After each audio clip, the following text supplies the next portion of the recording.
Halo, selamat datang dan selamat bergabung lagi di mata kuliah pemodelan dan simulasi kepada teman-teman semua ya. Kita sudah sampai di tengah semester kali ini. Banyak model, banyak algoritma sudah kita bahas ya dari awal sampai terakhir. Paling tidak kalian semua sudah punya gambaran. Nanti aku eh, tugas akhir kelas pemodelan simulasi mau bikin atau mau mengangkat masalah apa, menggunakan model apa. Atau kalau mau berpikir jauh, nanti aku tugas akhir atau skripsi, kalau aku mau di bidang pemodelan, kira-kira model menggunakan algoritma apa, dan seterusnya.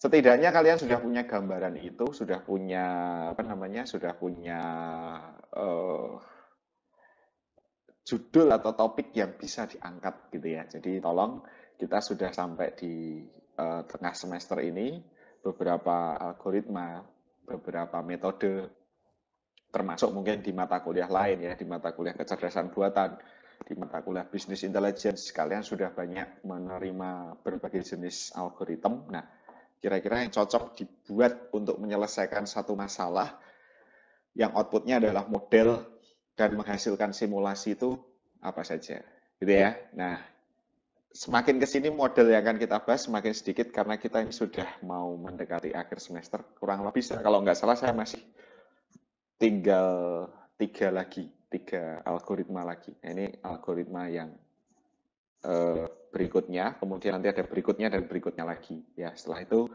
kalian harus mulai berpikir untuk eh, tugas akhir mata kuliah ini mau mengangkat model apa gitu ya. Jadi sekali lagi teman-teman mulai dipersiapkan ya, yang santai-santai atau yang selama ini fokusnya di mata kuliah lain saja, saatnya apa pemodelan simulasi memanggil kalian supaya nggak santai-santai ya, tapi paling tidak sudah mulai harus ketemu topik penelitiannya apa.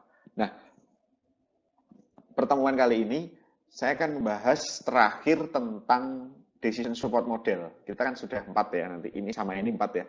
Yang pertama kita model mendukung keputusan menggunakan peluang, ada Bayesian, naive Bayes, kemudian menggunakan regresi linear, ya regresi dan korelasi.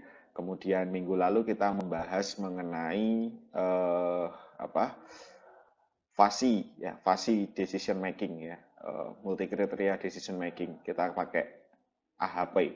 Nah, kali ini keempat, model keempat tentang pendukung keputusan yang akan kita bahas adalah pohon keputusan dan juga klasifikasi. Jadi klasifikasi dan pohon keputusan itu adalah model pendukung keputusan yang keempat yang akan kita bahas.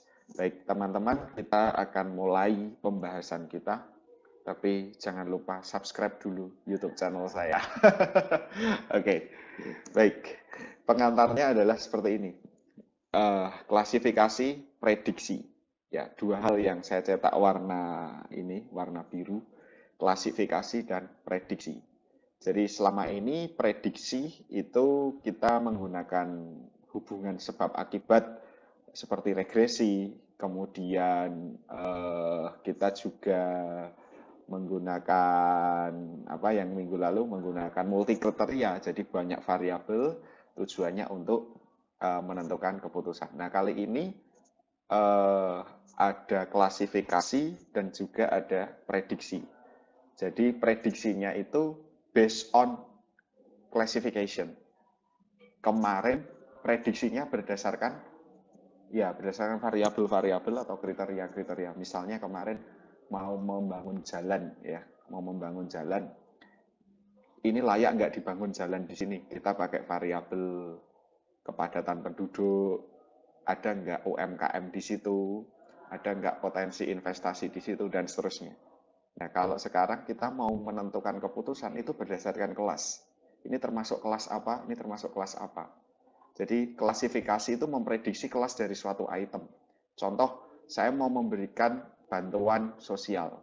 Si A ini termasuk kelas apa? Kelas yang membutuhkan, kelas yang tidak membutuhkan, atau kelas yang eh, apa sangat membutuhkan. Nah, itu berdasarkan dia itu termasuk golongan mana, keputusan kita tentukan. Ya, itu klasifikasi. Membuat model berdasarkan data pelatihan dan digunakan untuk mengklasifikasi data. Nanti saya jelaskan. Lalu prediksi, memprediksi nilai yang belum diketahui. Maksudnya gini, kalau orang modelnya mahasiswa dengan IPK sekian, kemudian dengan apa namanya jurusan ini, itu termasuk kelasnya biasanya sukses misalnya, kelasnya sukses apa cepat dapat kerjaan. Ya, IPK ini jurusan ini misalnya. IPK-nya 4, jurusannya A misalnya. Ini termasuk sukses mendapatkan kerjaan.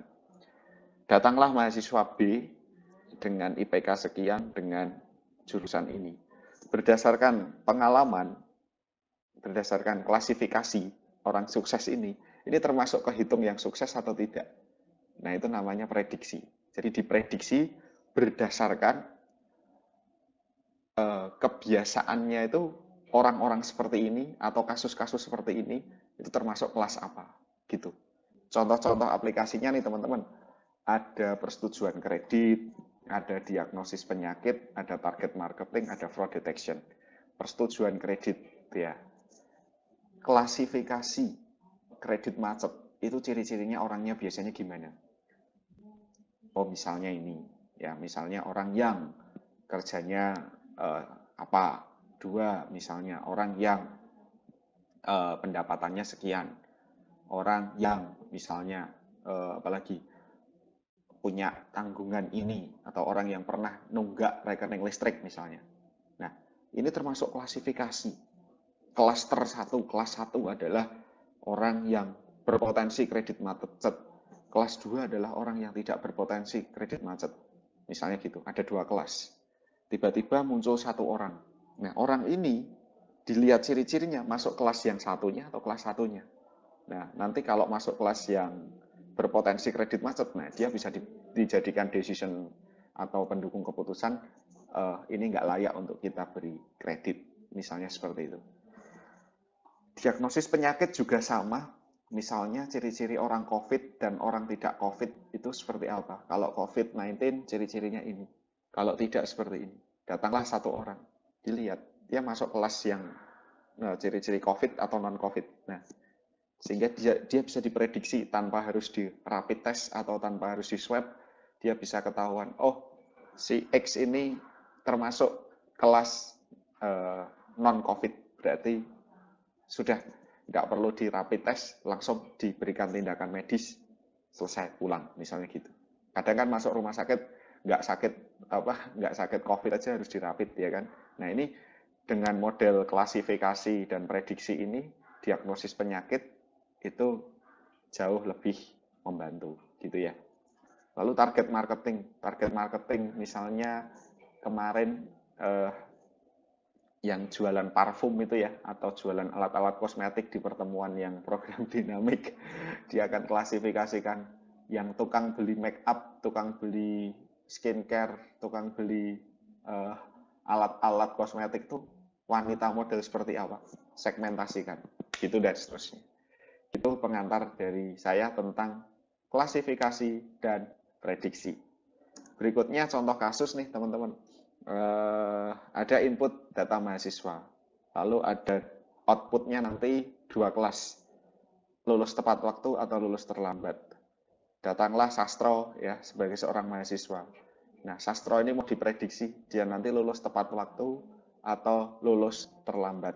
Nah, bagaimana kalau diberikan data input mahasiswa bahwa sistem secara otomatis menentukan mahasiswa tersebut akan lulus tepat waktu atau terlambat. Jadi sistem itu memprediksi Sastro tadi itu bakal lulus tepat atau tidak dengan kondisinya. Nah, oleh karena itu perlu ada pembuatan model. Pembuatan model menggunakan klasifikasi itu sekali lagi based on, berdasarkan data masa lalu. Data masa lalu, ya, nama-nama ini, grup ini teman-teman, itu digunakan untuk memprediksi satu nanti. Jadi kalau saya boleh gambarkan di pen ya. Oke, ini papan tulis saya. Jadi data itu ada 2. Yang pertama adalah data training. Data training. Atau istilah bahasa Indonesianya data latih. Data yang digunakan untuk membangun model. Itu data training.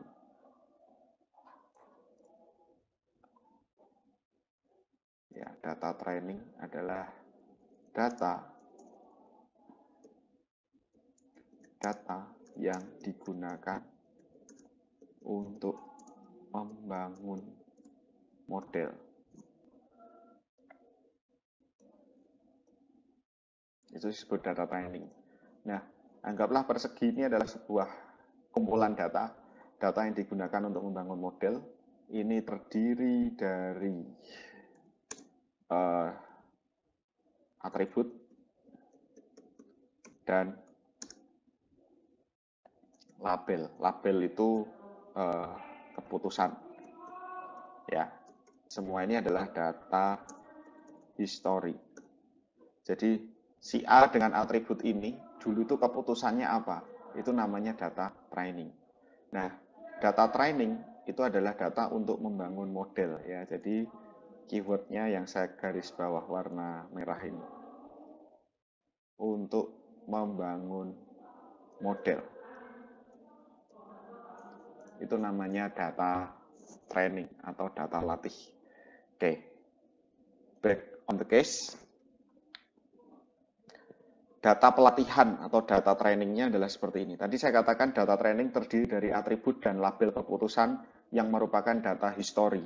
Nah ini teman-teman, ini data history di Bara misalnya ya. Ini kan data kemahasiswaan dari Bara. Ada Budi, Wati, Badu, dan Rudi. Ya, Budi IPK semester 1-nya 3, nilai madas matematika dasar ya, matematika dasarnya A. Lalu 2 ini adalah atribut, 3 ini atribut nama, IPK, madas, ini atributnya. Nah, atribut ditambah dengan label atau keputusan. Berarti dia, ini labelnya, tepat waktu atau enggak? Yes. Berarti ini data yang sudah terjadi. Budi ini sudah lulus. Budi dulu pas semester 1 IP-nya 3, nilai matematikanya A. Dia lulus tepat waktu, ya. Lalu ada Wati. Wati ini IPK-nya 1,5, nilai matematika E. Dia tepat waktu enggak. Lalu ada Badu 2A dan tepat waktu. Rudi 3,5 nilai C, yes. Nah, ini namanya data training atau data latih. Ini digunakan untuk algoritma klasifikasi atau membangun model menggunakan classifier modeling. Ya, model pendukung keputusan. Singkat cerita, 4 data ini dimodelkan seperti ini. Outputnya ini, if then else. If IPK lebih dari 3, ya, atau matematikanya A, maka tepat waktunya iya. Itu model, teman-teman. Ya kan? Ini didapat dari mana? Ya ini dari ciri-ciri 4 data ini. 4 data ini kan gampang. Kalau yang lulus tepat waktu itu kan IPK-nya ini di atas 3, ini di atas 3. Kalau Badu ini 2, ya tapi juga tepat waktu. Nah, makanya ada OR. OR itu salah satu memenuhi matematikanya A. Ini matematikanya A, tapi ini C. Ini tepat waktu juga. Tapi ini A. Nah, berarti kita bisa bangun model. Jika IPK-nya lebih dari 3 atau nilai matematikanya A, maka dia tepat waktu. Nah, ini model. Jadi, sekali lagi, data training adalah data history yang terdiri dari atribut dan sudah ada label atau keputusan, berarti sudah terjadi, ya, digunakan untuk membangun model. Model simpelnya ya model if then else ini, gitu. Nah, maka dari itu masuk ke slide berikutnya ini ada namanya testing model. Testing model itu, ya, testing model itu namanya ada yang kedua nih teman-teman, ya, yaitu data. Saya kasih warna biru aja ya. Data testing. Ada data training dan ada data testing.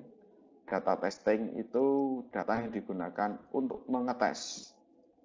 Atau kalau istilah pemodelan simulasi kita adalah data yang digunakan untuk mensimulasikan.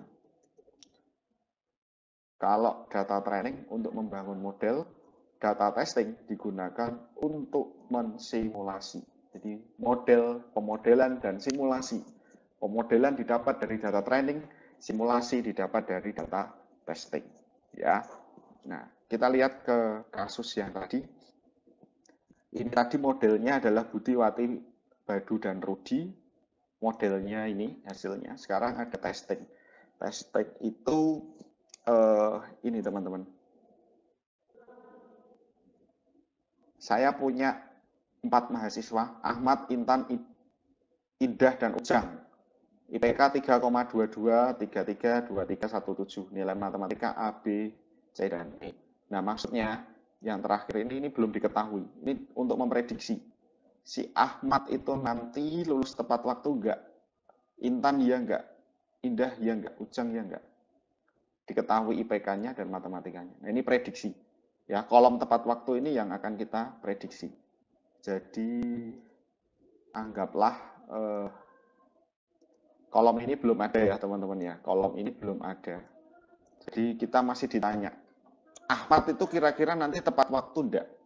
Intan itu nanti tepat waktu enggak? Indah itu tepat waktu enggak? Ujang itu tepat waktu enggak? Itu berdasarkan data trainingnya atau data historinya. Kalau data historinya tadi dibangun dengan model jika IPK lebih dari 3 atau nilai matematika A, maka dikatakan di sini tepat waktu. Nah, sekarang dilihat aja. Yang IPK-nya 3, ya, IPK-nya 3, Ahmad dan Intan. Itu berarti nanti diprediksi tepat waktu. Ya toh? Kemudian yang IPK-nya di bawah 3 tapi nilai matematikanya enggak A, berarti tidak tepat waktu. Iya, benar ini. Dengan model ini. IPK 3, matematika A. Ya, IPK 3 nilainya A ini benar. 3 B kok no? 2, 3 C kok yes? 1,7 E kok no? Nah, berarti teman-teman dari model yang kita bangun setelah ini tepat waktu ini setelah dia dicek lulus beneran atau lulus tepat waktu beneran atau tidak ya. Tadi kan saya tutup gini. Yang harusnya tepat waktu kan Ahmad dan Intan. Dua ya, Ahmad dan Intan. Ini berdasarkan model prediksi dari pendukung keputusannya tadi. Nah, sekarang Ahmad, Intan, Indah, Ujang lulus beneran nih. Ya, sudah lulus beneran. Sekarang kita buka ya. Oke. Ahmad, yes, bener ya. Bener 1, lihat tangan saya. Kalau bener saya gini. Intan, B, no. Harusnya yes. Karena dia 3-3, tapi kok ternyata enggak. Nah, berarti model kita meleset. Model kita ada error. Indah 2-3 C, tapi malah yes. Berarti dia keliru juga. Nah, Ujang 17 E 0. Nah, berarti 2. Berarti ketika diprediksi dengan hasil kenyataan itu hanya 2 yang benar. 2-nya meleset. Berarti model kita ini bisa dikatakan akurasinya berapa persen? Iya, hanya 50%. Dari 4 data yang dites, dari 4 data yang disimulasikan, ternyata hanya 2 yang benar. Hanya 2 yang benar. Berarti teman-teman, nah model kita perlu disempurnakan lagi. Nah, disempurnakannya gimana? Tambahkan data lagi. Ya, tambahkan data lagi sampai akhirnya model kita lengkap. Atau tambahkan variabel lagi sampai akhirnya data kita lengkap. Nah, jadi Anda bisa lihat hubungan antara data training dengan data testing. Training menghasilkan model, testing adalah untuk ngetes model itu setelah disimulasikan gimana dan hasil akhirnya gimana, kenyataan akhirnya gimana. Oh, ternyata sesuai ya, berarti benar. Nah, dalam kasus kita tadi hanya ada 2 yang sesuai ya, yang tidak sesuai 2. Berarti bisa disimpulkan model kita hanya 50% akurat. Nah, ini contoh kasus lagi. Ini tadi simulasi ya. Setelah disimulasi ternyata akurasi 50%. Sekarang ada Tatang, IPK 3, nilainya A. Apakah lulus tepat waktu? Iya. Iya kan? Tadi kan modelnya kalau IPK di atas 3 atau atau apa? Atau nilai matematikanya dapat nilai A, maka dia dikatakan lulus tepat waktu, ya kan? Cuman ditanya, itu prediksimu, akurasinya berapa persen? 50%, 50-50, ya, modelnya seperti itu. Nah, model klasifikasi yang baik itu yang akurasinya tinggi, ya, gitu. Nah, untuk tinggi ini makanya teman-teman ini tahapan yang harus dibuat secara teoritis. Tadi sudah saya singgung. Pertama kita harus membuat model. Membuat model itu menggunakan data latih atau model klasifikasi. Kemudian menggunakan data testing, ya, itu untuk ngetes apakah model itu sudah benar dan terjadi proses klasifikasi. Data yang tidak diketahui kelasnya itu termasuk kelas yang mana. Jadi yang pertama ini tadi, ya, yang ini tadi, ini data training untuk membangun model. Kemudian untuk ngetes model akurasinya seperti apa, ini ya setelah disimulasikan ternyata hanya 50% yang benar. Terakhir proses klasifikasi, data yang tidak diketahui kelasnya. Tatang ini ya, Tatang dengan IPK 3 dan nilai matematika A itu termasuk kelas lulus tepat waktu atau tidak. Nah, itu yang kita cari based on model ini tadi. Tapi model ini pertanggungjawabannya hanya 50% tingkat akurasinya. Gitu ya. Nah, oleh karena itu supaya tingkat akurasinya tinggi, biasanya sebelum klasifikasi itu perlu ada data cleaning. Data cleaning itu data yang digunakan untuk apa namanya untuk membangun model harus dibersihkan, ya. Tahapan pre-processing data. Ya, kalau kalian sudah membahas ini, ikut mata kuliah BI, Business Intelligence, pasti sudah diajari tentang proses data mining yang pertama ya, dari ETL itu ya, extract, transform, dan loading data. Jadi mulai dari data pre-processing itu mengurangi noise dan missing value, artinya data-data yang nggak lengkap, outlier, nggak normal ya, normalisasi database waktu SBD dulu, itu dibuang teman-teman. Nggak dipakai untuk membangun model. Yang dibangun model itu yang pasti-pasti, misalnya gitu. Lalu ada relevance analysis, itu feature selection. Feature selection itu atribut-atribut yang digunakan itu harus dipilih. Misalnya, tadi mau membangun model apa namanya? Mau membangun model menentu lulus tepat waktu atau tidak. Kira-kira atribut yang sesuai apa? Nah, tadi kan atribut yang sesuai di sini tadi kan IPK dan IPK semester 1 dan nilai matematika, kan gitu ya.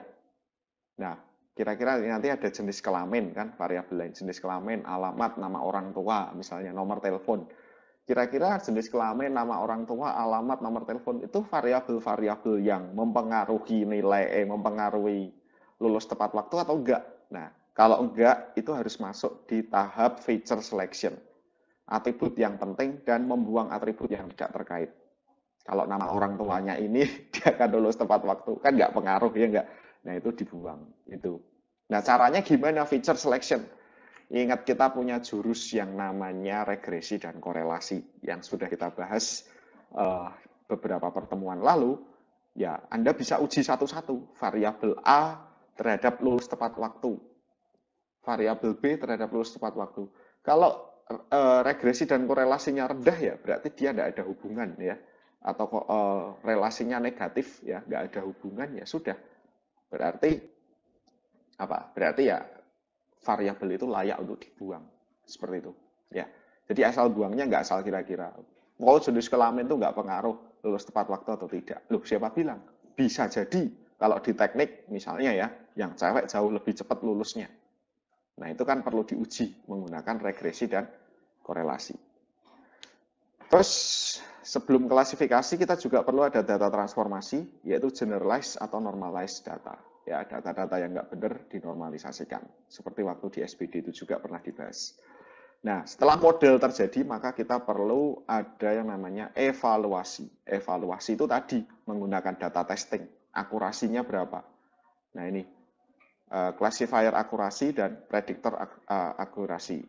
Kemudian kecepatan, ya kecepatan waktu untuk membuat model training. Ini kalau kalian pakai software ya, misalnya pakai RStudio, pakai RapidMiner, kira-kira untuk bangun model tuh waktunya cepet nggak gitu. Ya, termasuk beberapa hal yang bisa digunakan untuk menguji apakah model kita itu cocok atau tidak ya. Jangan sampai model yang kita rilis di masyarakat atau kita rilis di mahasiswa ini loh model prediksi ketepatan lulus cepat lulus atau enggak modelnya seperti ini ya, tapi nggak pernah diuji akurasinya ya, sama aja gitu. Oke ya teman-teman ya, ini sedikit pengantar dari saya tentang klasifikasi dan prediksi. Baik, setelah ini kita akan lanjutkan tentang implementasinya, yaitu menggunakan decision tree atau pohon keputusan. Oke, sekarang kita masuk ke decision tree teman-teman, atau pohon keputusan. Ini di mata kuliah kecerdasan buatan, AI, ini kan sudah dibahas ya. Jadi saya nggak membahas detail, tapi bagaimana menyinggung ini di dalam bentuk modelnya. Nah teman-teman, kalau tadi kasus lulus tepat waktu, itu data trainingnya cuma 4. Karena data trainingnya 4, modelnya nggak perlu susah-susah. Cukup dilihat, oh ciri-ciri seperti ini, ciri-ciri seperti ini. Jadi, satu if then else. Nah, sekarang Anda lihat di layar Anda atau di slide Anda, itu ada 8 ya. Ada 8 data. Nah, mungkin kalau 8 juga nggak begitu susah. Tetapi ingat baik-baik, datanya semakin sedikit, model kita akurasinya juga semakin parah. Karena kita cuma membangun model berdasarkan sampling 4 orang. Nah, sementara UKSW itu kan mahasiswa banyak, lulusan banyak. Ya enggak? Masa kita sampelnya cuma 4 sebagai judgement kita untuk menentukan orang ini lulus tepat waktu atau tidak. Karena itu, untuk membangun model dengan akurasi yang tinggi, itu diperlukan data yang banyak. Ya, data yang banyak. Nah, oleh karena itu, ketika membangun model, ya anggaplah data ini 8, maka kita nggak bisa lagi membangun modelnya itu dengan asal melihat lalu kita petakan dengan if then else ya. Kalau satu kok gampang. Nah kalau datanya 1000, gimana caranya kita mengklasifikasikan if then else-nya? Nah karena itu pentingnya kita membahas tentang decision tree atau pohon keputusan. Ya pohon keputusan itu datanya itu dipetakan dalam bentuk pohon sehingga enak untuk dilihat. Ya if then else-nya nanti cepat ketahuan. Nah ini yang perlu diperhatikan, membuat aturan atau rule, if then else, yang dapat digunakan untuk menentukan apakah seseorang itu mempunyai potensi menderita hipertensi atau tidak berdasarkan data usia, berat badan, dan jenis kelamin. Jadi ini langsung ke kasus ya. Misalnya model prediksi potensi menderita hipertensi. Ya, ini kan juga bisa. Ya, jadi pemodelan di bidang kesehatan. Jadi model deteksi atau prediksi potensi penderita hipertensi. Terus hipertensi itu kan darah tinggi. Nah, kira-kira variabel yang digunakan untuk menentukan orang itu hipertensi atau tidak apa saja? Ketemu tuh usia, berat badan, dan jenis kelamin. Ya, nanti akan dicek orang yang usianya seperti apa, yang berat badannya seperti apa, yang jenis kelaminnya apa, yang berpotensi. Nah, itu tentu nanti ada if then else-nya banyak. Kalau ini kombinasi, misalnya kombinasi muda, overweight, pria, itu termasuk golongan atau kelas hipertensi, ya. Muda, underweight, pria termasuk tidak. Nah, kita gabungkan ciri-ciri yang sama ke dalam bentuk decision tree, sehingga nanti output kita itu seperti ini teman-teman nanti ya, kita petakan di dalam bentuk pohon keputusan. Nah di pohon keputusan ini nanti jadi if then else, if berat, overweight, jenis kelamin wanita ya ini atau ya, maka dia termasuk hipertensi misalnya. Nah ini rule 1, rule 2, rule 3, rule 4 ini rule didapat dari mana? Dari decision tree-nya. Nah, sekarang cara membangun decision tree gimana? Itu tadi ceritanya, konsepnya seperti itu. Caranya adalah kita harus menyiapkan data. Betul, datanya seperti data training yang kita bahas di awal tadi. Di Paint tadi saya katakan, kita perlu atribut dan juga label atau keputusan. Ya. Nah, dalam hal ini atribut masih sama, yaitu menyatakan satu parameter yang dibuat sebagai kriteria dalam pembentukan tree. Misalnya tadi kalau maintenance ya, yang kemarin kasus kemarin, cuaca, angin, temperatur. Nah, salah satu atribut yang merupakan atribut yang menyatakan data solusi per item, yaitu disebut target atribut, atau tadi bahasa saya label atau ya keputusan yang sudah ada. Kalau di sini istilahnya adalah target atribut, sama aja ya. Jadi kalau mau membangun model pendukung keputusan, kalian harus punya atribut dan data-datanya plus target daripada atribut itu. Ya atau tidaknya. Hipertensi ya atau tidak. Lulus tepat waktu ya atau tidak. Itu ya. Nah, atribut memiliki nilai yang dinamakan dengan instance, misalnya cuaca mempunyai instance cerah, berawan, dan hujan. Jadi contohnya seperti ini. Nah, teman-teman, ini sederhananya ini sampel ya. Nama itu termasuk sampelnya. Cuaca, angin, temperatur itu atributnya. Kemudian main ya atau tidak itu termasuk target atributnya. Nah, cerah, berawan, hujan, cerah, keras, lambat, panas, sedang, dingin itu namanya adalah instance. Instance ini sudah berbentuk data diskrit. Data diskrit apa lagi? Data diskrit itu data yang sudah dikelaskan, sudah dikelompokkan. Aslinya kan temperatur misalnya. Temperatur kan ada dari angka 1 derajat, 2 derajat, 3 derajat, 4 derajat, sampai anggaplah 40 derajat. Nah, ini sudah harus dikelompokkan ke data diskrit. Grup panas, sedang, dan dingin. Jadi, ini ada di dalam proses, proses pre-processing data. Ya, data yang sebelum kita olah, itu harus kita diskritkan ini tadi. Gitu ya teman-teman ya. Jadi perlu ada sampel, atribut, dan juga target atribut. Nah, beberapa algoritma decision tree itu ada ID tree, C4.5, ada 5, C5 ya. Nah, ini kasusnya misalnya ID tree ya, ID tree, iterative dichotomizer tree. Nah, mengubah model tree menjadi rule, lalu menyederhanakan rule-nya atau pruning, pemangkasan pohon ya. Jadi tahapannya mengubah bentuk data menjadi model tree, itu bisa menggunakan ID tree C45, C50 tadi ya. Kemudian mengubah model tree menjadi rule, jadi pohonnya disederhanakan jadi if then else, lalu disederhanakan atau terjadi pemangkasan data. Nah, oke. Proses data menjadi tree, jadi dari data itu tabel menjadi pohon, lalu pohon nanti menjadi model. Baik, ID tree saya akan bahas sekilas teman-teman, tapi nanti untuk detailnya kalian bisa buka lagi materi kecerdasan buatan ya. Kebetulan dulu riset saya juga di ID tree, machine learning-nya ID tree, jadi nanti kita bisa sharing banyak tentang kasus-kasus dan modelnya. Baik, untuk membangun ID tree itu model untuk mempohonkan, bikin pohon ya, dari tabel menjadi pohon. Maka langkah pertama kita harus membuat yang namanya entropi. Ya, entropi itu adalah untuk menguji data training kita itu beragam atau tidak, heterogen atau tidak, itu namanya entropi. Jadi heterogenitas data. Heterogenitas data itu keberagaman data. Ya, bisa jadi data kita nggak beragam, bisa jadi data kita asal data. Nah, itu nggak bisa teman-teman. Jadi data kita harus menjadi data yang beragam. Ya, masa 1000 sampel if dan else-nya sama ya, sampelnya sama. IPK-nya 4 semua. IPK-nya 4 semua. Terus nilai matematikanya A semua. Terus kesimpulannya ya semua. Itu model macam apa ya.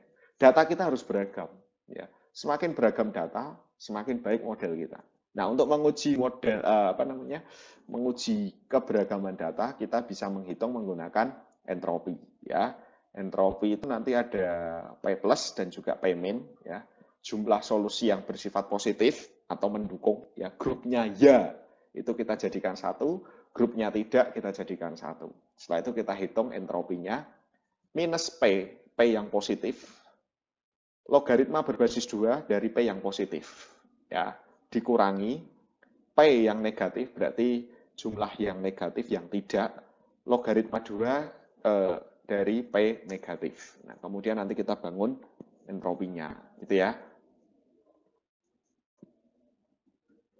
Entropi adalah jumlah bit yang diperkirakan atau dibutuhkan untuk dapat mengekstrak suatu kelas dari sejumlah data acak pada ruang sampel S. Ya, entropi juga bisa dikatakan sebagai kebutuhan bit untuk menyatakan suatu kelas. Semakin kecil nilai entropi, maka semakin baik digunakan untuk mengekstraksi suatu kelas. Betul ya? Nah, seperti ini tadi. Semakin kecil berarti data Anda semakin baik. Ya, semakin besar mendekati 1 berarti data Anda nggak beragam. Itu. Nah, panjang kode untuk menyatakan ini tadi, ini rumusnya sudah tadi. Nah, kita coba menghitung entropi, teman-teman. Contoh permasalahan penentuan hipertensi menggunakan decision tree tadi. Data diambil dengan 8 sampel, dengan pemikiran bahwa yang mempengaruhi seseorang penderita hipertensi itu adalah usia, berat badan, dan jenis kelamin. Misalnya seperti itu. Lalu usianya mempunyai instance atau diskretisasi kelas muda tua, lalu berat badan itu underweight, average, dan overweight. Kemudian jenis kelaminnya pria dan wanita. Itu instance yang berbentuk diskret. Nah, data kita seperti ini. Data sampel yang digunakan untuk menentukan hipertensi, ini berarti data training ya. Ada Ali, Edi, Ani, Budiman, Herman, Didi, Rina, Gatot ya. Usianya ada muda-muda, tua-tua, muda, tua-tua. Beratnya overweight, underweight, average, dan seterusnya. Jenis kelaminnya pria-pria, wanita, pria-pria, dan seterusnya. Hipertensi, ya, tidak, ya, tidak, dan seterusnya. Nah, dari data ini berarti kita harus mengubahnya ke dalam bentuk pohon keputusan. Langkahnya harus menentukan node yang terpilih dan menyusun tree. Menentukan node terpilih itu kira-kira nanti yang pertama itu usia dulu, berat dulu, atau jenis kelamin dulu. Yang paling atas kan kalau pohon itu kan ada susunan yang paling atasnya ya, rootnya. Nah, rootnya itu siapa? Nah, untuk menentukan node terpilih, gunakan nilai entropi dari setiap kriteria dengan data sampel yang ditentukan. Node terpilih adalah kriteria dengan entropi yang paling kecil. Entropi yang paling kecil itu jadi node. Oke, kita uji coba di sini. Memilih node awal, kita usia ya teman-teman ya. Usia itu tadi ada 2 instance, muda tua ya. Di sini ada muda dan tua ya. Mudanya ada 1, 2, 3, 4, tuanya juga ada 4 ya. Nah, 4 muda, 4 tua. Sekarang kita juga harus lihat muda yang ya berapa, muda yang tidak berapa, tua yang iya berapa, tua yang tidak berapa. Nah, itu namanya ya muda ya yang positif tadi, muda yang tidak 3. 1, 3, tua yang ya 2, tua yang tidak ada 2. Ketemu ya? Masuk ke rumus kita minus 1/4 ya. Untuk usia muda itu ada 1 dari 4 sampel. Ya, karena ini kan yang P plus ya, P positif, muda itu ada 1 di sini. 1 dari 4. Log 2, 1/4. Ya enggak? Dikurangi muda yang tidak ada 3. 3/4, log 2, 3/4. Sama dengan 0,81. Ngitungnya gimana? Pakai kalkulator logaritma. Ya, 0,81. Ini yang muda. Yang tua juga kita hitung, teman-teman. Tua yang positif, tua yang ya, itu ada 2, tua yang tidak 2. Berarti 2/4, logaritma 2, 2/4 dikurangi 2/4, logaritma 2, 2/4 ketemu 1. Sehingga entropinya untuk usia itu berarti keseluruhan adalah 4/8, ya. 4 itu untuk yang ya, dan 4 yang tidak. Yang ya kan ada 4 ya. Betul ya. 4/8 ya, usia. Usia muda ada 4, usia tua ada 4 ya. 4 dari 8, 4 tambah 8. 4/8 kali 0,81 punya yang muda, ditambah 4/8 dikalikan 1 punya yang tua. Ketemu 0,91. Ceritanya seperti itu. Jelas? Kalau tidak jelas bisa diputar ulang videonya ini tadi, yang pas bagian memilih node untuk menentukan entropi. Usia sudah, kita punya 2 variabel lagi, yaitu berat dan jenis kelamin. Berat dan jenis kelamin itu juga harus kita tentukan entropinya. Ya, singkat cerita dengan cara yang sama seperti ini tadi. Ya, ini yang usia 0,91, yang berat kita ketemu 0,41, dan yang jenis kelamin kita ketemu 0,94, keberagaman datanya. Nah, tadi dipilih atribut berat badan, ya, berat badan itu yang ini. Dipilih sebagai node awal karena memiliki entropi yang paling kecil, 0,41. Ya, ini 091, ini 094, ini 0,41. Berarti dia dipilih sebagai yang paling pertama dipetakan dalam pohon. Nah, yang pertama dipetakan dalam pohon itu namanya root. Nah, rootnya di sini berat, Nah, berat itu tadi instansinya overweight, average, dan underweight. Nah, ini ada datanya ya. Ali Budiman Herman Rina, ini Ani Karot Didi Edi. Ya. Leaf note berikutnya dapat dipilih pada bagian yang mempunyai nilai positif dan negatif. Pada contoh di atas hanya berat overweight yang mempunyai nilai positif dan negatif. Maka semuanya pasti mempunyai leaf note. Nah, ini lihat. Kalau ini berat average itu negatif semua, tidak semua. Berarti ini otomatis tidak. Berat underweight itu negatif semua, berarti ini otomatis tidak. Jika beratnya average, berarti dia nggak hipertensi. Singkatnya gitu. Jika beratnya underweight, dia nggak hipertensi. Jika beratnya overweight, nah ini ada yang ya, tapi ada juga yang tidak. Nah, berarti di bagian ini, bagian overweight ini perlu kita hitung. Nah, sekarang kita select lagi penentuan leaf note untuk berat overweight. Ya, yang overweight kan ini. Overweight. Yang overweight kan Ali, Budiman, Herman, dan Rina. Ya, ini overweight, usianya ini, kelaminnya ini, hipertensi ini. Nah, kita hitung yang usia muda dan tua, tapi datanya berdasarkan data yang overweight saja. Jadi bukan lagi menggunakan data yang awal ini tadi. Ya, enggak lagi ini, tapi diambil yang overweight. Yang overweight saja. Karena yang berdasarkan pohon ini, yang average sama underweight, itu sudah pasti negatif semua. Berarti dia sudah pasti enggak, gitu ya, tidak. Nah, ini dihitung entropinya nih, teman-teman. Yang apa namanya? Yang usia entropi 069, yang jenis kelamin 0,69. Podo, sama ya. Sama-sama. Berarti yang setelah berat badan itu turun itu kan harusnya dicari entropi yang paling kecil. Nah, ini delalahnya entropinya sama, kebetulannya entropinya sama. Nah, karena kebetulan entropinya sama, kita bebas mau pakai siapa. Nah, saya pakai yang jenis kelamin ya. Jika berat, ini tadi ya, berat average jelas tidak, underweight tidak. Jika beratnya overweight, dilihat dulu jenis kelaminnya. Kalau jenis kelaminnya wanita, dia pasti hipertensi. Kalau jenis kelaminnya pria, lah ini antara ya dan tidak. Nah, sehingga perlu turun lagi ke usia. Kalau usianya muda, itu pasti ya. Kalau usianya tua, itu ya atau tidak. Berarti 50-50. Nah, pohon kita sampai di sini sudah jadi pohon keputusan. Nah, dari pohon keputusan ini, teman-teman, kita convert ke dalam bentuk rule. Rule-nya gini. If atribut 1, subset, dan. Ini dan ya. Dan. Gini kan dan ya. Subset 1 dan atribut 2. Subsetnya 2.1, maka answer-nya apa? Sehingga dapat disimpulkan seperti ini.